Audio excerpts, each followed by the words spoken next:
दोस्तों, कभी कभी प्यार और भरोसे का रिश्ता भी एक खूनी खेल में बदल जाता है। यह कहानी है हर्षिता अग्रवाल की, जिसकी ज़िंदगी ससुराल की चकाचौंध में घुटती चली गई। नमस्कार दोस्तों, मैं पवन। आज की ये कहानी है हर्षिता अग्रवाल की, और कहानी के बेहद अहम किरदार चार हैं।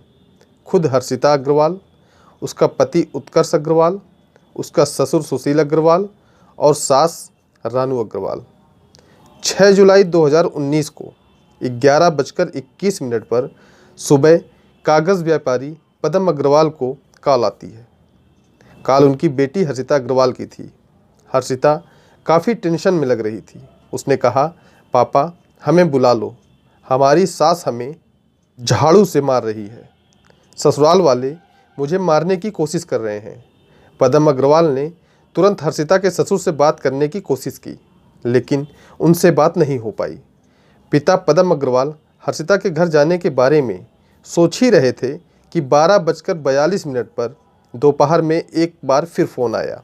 लेकिन इस बार ये उनकी प्यारी बेटी का नहीं, बल्कि उनके ससुर सुशील अग्रवाल का था, जिन्होंने उन्हें एल्डोराडो अपार्टमेंट स्थित अपने आवास पर तुरंत पहुंचने के लिए कहा। पदम अग्रवाल पत्नी संतोष और बेटी दीपिका के साथ वहां पहुंचे, लेकिन आगे बढ़ते ही उनके पैरों तले जमीन हिल गई। सामने पड़ी थी हर्षिता की लाश। हर्षिता की ससुराल वालों ने इस हादसे को आत्महत्या का मामला बताया। पुलिस ने कड़ाई से जांच पड़ताल शुरू कर दी, और जांच पड़ताल के बाद पुलिस ने ऐसा सनसनीखेज सच खोज निकाला जिसे सुनकर आपका दिल दहल जाएगा। दोस्तों, अपराधी कैसा भी हो, वह बच नहीं सकता। पदम अग्रवाल अपने परिवार के साथ सरोजनी नगर के क्षेत्र में मूर्ति विहार में रहते थे। उनके परिवार में पत्नी संतोष के अलावा 2 खूबसूरत और पढ़ी लिखी बेटियां भी थीं। बड़ी बेटी दीपिका, जिसकी शादी हो चुकी थी और वह अपने परिवार में काफ़ी खुश थी, और दूसरी लाडली छोटी बेटी हर्षिता, जिसका जन्म 7 जुलाई 1991 को रविवार के दिन हुआ था। उसे फोटोग्राफी का बहुत शौक था और वह इसमें अपना करियर बनाना चाहती थी। इसलिए उसने मुंबई के एक कॉलेज में एनिमेशन में ग्रेजुएशन किया और वापस आ गई। खाली बैठना उसे बिल्कुल पसंद नहीं था, इसलिए ग्रेजुएशन के बाद वह वहीं के एक स्कूल डीएसपी कल्याणपुर में पढ़ाने लगी। लेकिन पिता पदम अग्रवाल जल्द से जल्द अपनी लाडली बेटी को भी ससुराल भेजना चाहते थे, जहां उसे बड़ी बेटी दीपिका की तरह मायके जैसा ही भरपूर प्यार मिल सके। लेकिन उन्हें कोई लड़का पसंद नहीं आ रहा था। काफ़ी कोशिशों के बाद उन्हें कानपुर का ही एक लड़का उत्कर्ष अग्रवाल पसंद आ गया। उत्कर्ष के पिता सुशील अग्रवाल की फिलामेंट्स प्राइवेट लिमिटेड नाम से पॉलीइथियर की फैक्ट्री थी। वे कोतवाली थाना क्षेत्र में एल्डोराडो अपार्टमेंट के एक फ्लैट में रहते थे। उनके परिवार में उनकी पत्नी रानी अग्रवाल के अलावा उनके 2 बच्चे, बेटा उत्कर्ष और बेटी परिधि। उत्कर्ष के पिता का अच्छा खासा व्यापार था और उस पर किसी तरह की कोई खास जिम्मेदारी भी नहीं थी। पदम अग्रवाल को यह रिश्ता पसंद आ गया। हर्षिता की माँ उत्कर्ष की माँ रानू अग्रवाल को पहले से ही जानती थी। लोग उन्हें काफ़ी तेज़ तरार कहते थे, लेकिन हर्षिता की माँ ने सोचा कि हर पढ़ी लिखी औरत को लोग ऐसा ही बोलते हैं। जल्द ही कानपुर के 25 साल की खूबसूरत पढ़ी लिखी लड़की हर्षिता ने हैंडसम उत्कर्ष से शादी कर ली। बिना देर किए दोनों परिवारों ने 24 जनवरी 2017 को ओरछा रिजॉर्ट में इनकी डेस्टिनेशन वेडिंग प्लान की। इस शादी में कानपुर शहर के उद्योगपतियों के अलावा अनेक जानी मानी हस्तियां शामिल हुई थीं। शादी हंसी खुशी संपन्न हो गई, लेकिन हैरानी की बात यह थी कि दूल्हे का परिवार शादी से जुड़े हर खर्चे का पेमेंट लड़की वालों के ऊपर डाल रहा था, बल्कि अपने खर्चों के बिल भी उन्होंने दुल्हन के परिवार को दे दिए थे। यह सब पदम अग्रवाल और उनकी पत्नी संतोष को अजीब तो लगा, पर बेटी की खुशी देखकर उन्होंने कुछ नहीं कहा। इस शादी पर लगभग 40-45 लाख का खर्चा हो गया, पर यह तो शुरुआत थी। शादी के मात्र 6 महीने बाद हर्षिता के ससुराल वालों ने पैसे की मांग की। उन्होंने हर्षिता से कहा, फैक्ट्री की इन मशीनों के लोन को चुकाने के लिए तुम अपने पापा से 2 करोड़ रुपए लेकर आओ। ये तुम्हारी जिम्मेदारी है। वैसे भी तुम्हारे पापा के पास बहुत पैसा है। हर्षिता यह सुनकर हैरान रह गई और उसने ऐसा करने से इनकार कर दिया और इसी दिन से हर्षिता पर अत्याचार शुरू हो गया। सास रानू अग्रवाल ने हर्षिता का जीना मुश्किल कर दिया। घर में नौकरानी होते हुए भी रानू अग्रवाल हर काम हर्षिता से करवाती थी। मेहमानों के सामने बुरी तरीके से उसकी बेइज्जती करने लगी। कमाल की बात यह थी कि हर्षिता का पति उत्कर्ष, जो उसके साथ प्यार के वादे करता था, सब कुछ सुनकर भी खामोश ही नहीं रहता बल्कि माँ का साथ भी देता था। हर्षिता के माता पिता काफ़ी हैरान थे क्योंकि शादी के बाद हर्षिता काफ़ी उदास नज़र आती थी, लेकिन बहुत पूछने पर भी वह कुछ नहीं बताती। माँ की कसम देकर पूछने पर उसने बताया कि ससुराल में उसे परेशान किया जा रहा है और 2 करोड़ रुपए पिताजी से मांग कर लाने के लिए दबाव बनाया जा रहा है। यह सुनने के बाद हर्षिता के माता पिता ने हर्षिता से उत्कर्ष को छोड़ देने के लिए कहा, पर वह बोली, माँ ये कुछ दिनों की बात है, मैं उत्कर्ष को बहुत प्यार करती हूँ, सब ठीक हो जाएगा।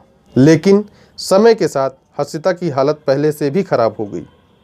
अब उत्कर्ष की बहन परिधि भी हर्षिता के खिलाफ रानू अग्रवाल के कान भरने लगी, जिसके बाद उसे पहले से भी ज़्यादा तंग किया जाने लगा। हालात इतने ख़राब हो गए थे कि रानू अग्रवाल हर्षिता पर हाथ भी उठाने लगी। भोली भाली हर्षिता की खामोशी से सब सहते रहना उसकी हिम्मत बढ़ा रहा था। दूसरी तरफ हर्षिता की गिरती हुई सेहत देखकर जब माता पिता ने उससे इसकी वजह पूछी तो उसने सब कुछ उन्हें बताया, जिसके बाद हर्षिता के माता पिता उसे वापस अपने घर ले आए और हर्षिता को उत्कर्ष को छोड़ देने की सलाह दी। लेकिन कुछ दिनों के बाद उसका पति उत्कर्ष उसे लेने पहुंच गया और उसने हर्षिता और उसके घरवालों से वादा किया कि आगे उसे परेशान नहीं किया जाएगा। पति के प्यार में डूबी भोली भाली हर्षिता भी वापस जाने के लिए मान गई और ससुराल चली गई। हर्षिता के वापस आने के बाद कुछ महीनों तक तो सब ठीक रहा, लेकिन उसके ससुराल वाले जल्द ही फिर से अपने पुराने तरीक़ों पर आ गए और उसे परेशान करने लगे। उस समय उसकी नंद परिधि की शादी होने वाली थी। हर्षिता के ससुराल वाले उस पर दबाव डालने लगे कि वह अपने माँ बाप से 25 लाख रुपए मांग कर उन्हें दे। हर्षिता ने अपने घरवालों को कुछ नहीं बताया, पर वह काफ़ी चुप रहने लगी। यह देख उसकी माँ संतोष ने उसे फिर अपनी कसम दी, जिस पर हर्षिता ने संतोष को 25 लाख मांगने की बात बताते हुए कहा कि किसी भी हाल में उन्हें पैसे नहीं देना है। 8 मार्च 2019 को हर्षिता की नंद परिधि की शादी हो गई और क्योंकि उन्हें हर्षिता के परिवार से पैसे नहीं मिले थे, हर्षिता की सास रानू अग्रवाल ने हर्षिता को तंग करना शुरू कर दिया। यहाँ तक कि उन्होंने हर्षिता से कहा, मैं नौकरानी को 8,000 देती हूँ और तुम बिस्तर पर लेटी रहती हो, यहाँ रहना है तो काम करने होंगे। इसके साथ ही उसकी सास आए दिन उस पर हाथ उठाने लगी, यहाँ तक कि अब हर्षिता को उसके अपने खर्चों के लिए भी पैसा नहीं दिया जाने लगा। हर्षिता के पिता हर्षिता का हाल देखकर काफ़ी दुखी थे। उन्होंने उसे डेली के इंटेंशन से दूर रहने और जीवन में खुशी के पल लाने के लिए यूएसए की यात्रा पर ले जाने का प्लान बनाया। उन्होंने अपनी दोनों बेटियों को दामाद के साथ यूएसए घूमने भेजा और साथ में खुद भी गए। उन्हें लगा शायद इससे बेटी के जीवन में कुछ चेंज आएगा। 15 जून को वे लोग वापस भारत लौट कर आए। हर्षिता ने कुछ दिनों तक कोई शिकायत नहीं की। वैसे भी वह हमेशा अपनों को परेशान करने के बजाय अपनी मैरिज लाइफ की प्रॉब्लम्स को सहने की कोशिश करती थी।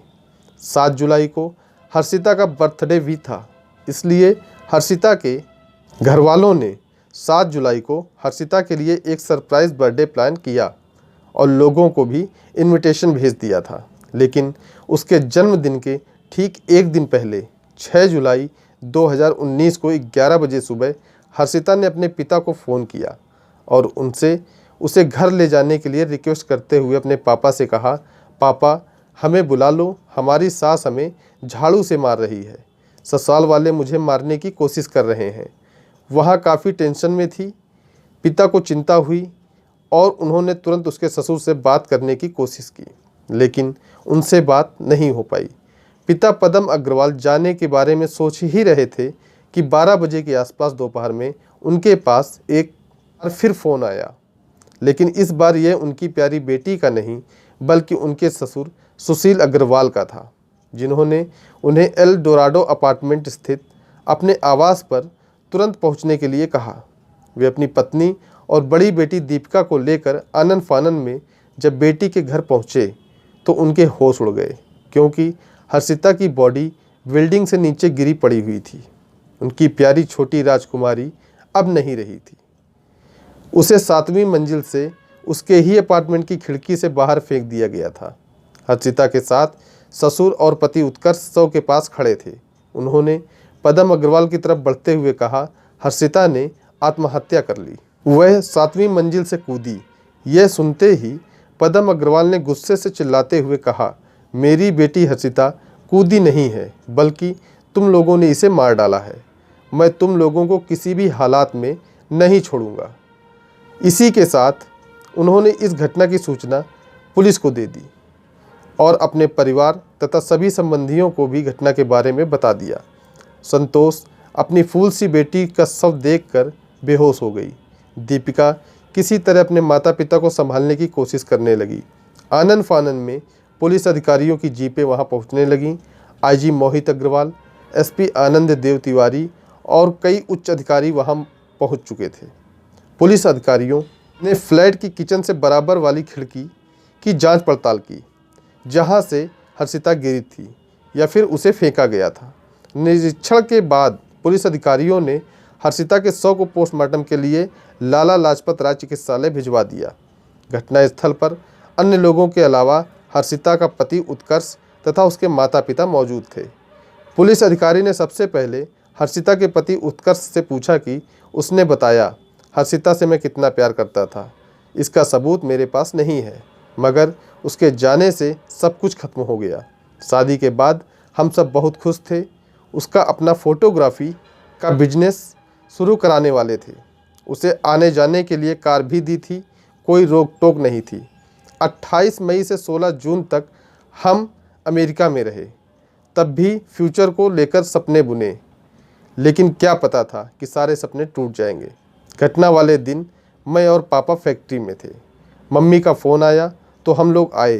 हर्षिता आत्महत्या नहीं कर सकती, वह खिड़की से नीचे कैसे गिर गई कुछ नहीं मालूम। हर्षिता के ससुर सुशील कुमार अग्रवाल ने पुलिस अधिकारियों को बताया, जिस समय वह घर से निकले उस समय वह घर में सब कुछ ठीक ठाक था। दोपहर 12:30 बजे के करीब पत्नी रानू ने फ़ोन करके बताया कि बहू हर्षिता अपार्टमेंट की खिड़की से गिर गई है। यह पता चलते ही उन्होंने हर्षिता के पिता को फ़ोन किया और फ़ौरन घर आने को कहा। हर्षिता उस समय सफाई कर रही थी, उसे कुरियर करना था। जैसे ही वे कुरियर का पैकेट ले जाकर फ्लैट के दरवाजे के पास पहुंची, नौकरानी के चिल्लाने की आवाज़ आई, जिसे सुनकर वह वहां पहुंची तो परिवार के बयान लेने के बाद पुलिस ने देखा कि अग्रवाल परिवार में काम करने वाली नौकरानी शकुंतला, जो घटना के समय वहीं मौजूद थी, इसलिए पुलिस ने उसका भी बयान लिया और उसका परिवार उसे चौंका देने वाले बयान ने पहली बार रानू अग्रवाल के झूठ का पर्दाफाश कर दिया। उसने बताया, सुबह 9:30 बजे जब शकुंतला फ्लैट पर पहुंची थी, उस समय हर्षिता के पति उत्कर्ष अग्रवाल और ससुर सुशील अग्रवाल फैक्ट्री जा चुके थे। केवल हर्षिता और रानू अग्रवाल फ्लैट में मौजूद थे। किसी बात को लेकर दोनों में बहस हो रही थी। रानू अग्रवाल ने हर्षिता से गुस्से से चिल्लाते हुए कहा, नौकरानी को 8,000 रुपये दिए जाते हैं और तुम कमरे में पड़ी रहती हो, घर का काम क्यों नहीं करती। गुस्से में हर्षिता ने भी उन्हें जवाब दे दिया। स्थिति की गंभीरता देखते हुए शकुंतला हर्षिता को समझा बुझाकर कमरे में ले गई। रानू अग्रवाल भी वहां पहुंच गई और हर्षिता को कमरे में चप्पल और झाड़ू से मारने लगी और उसे घर से बाहर भी नहीं जाने दिया, जिसके बाद वहां काम करने चली गई। जब वहां काम कर रही थी तो अचानक 12:30 बजे रानू अग्रवाल की आवाज़ आई। आवाज़ सुनकर जब वह देखने गई तो हर्षिता खिड़की से नीचे लटकी थी। नौकरानी ने उसे ऊपर खींचने की कोशिश की, लेकिन सफल नहीं हो पाई। इस दौरान रानू अग्रवाल दर्शक की तरह वहां पीछे खड़ी रही। उन्होंने कोई मदद तक नहीं की। नौकरानी शकुंतला के बयानों के बाद थाना प्रभारी ने पुलिस अधिकारियों के आदेश पर रानू अग्रवाल को महिला पुलिस के सहयोग से हिरासत में ले लिया। जल्द ही पुलिस के हाथ एक और पुख्ता सबूत के रूप में एक सीसीटीवी फुटेज आया, जिसमें हर्षिता की सास रानू अग्रवाल बहू की लाश के पास पहुंची, फिर अपने पति को फ़ोन किया और बोली, सी इज़ फिनिश्ड। खिड़की से नीचे कूद गई है। उन्होंने लाश के पास से कार की चाबी और मोबाइल उठाया, फिर वहां से चली गई। ये खबर कानपुर के मीडिया चैनल्स और अखबारों में बहुत तेज़ी से फैल गई। कई महिला संगठन भी सामने आए और घटना की बुराई करते हुए परिवार को इंसाफ दिलवाने का आश्वासन दिया।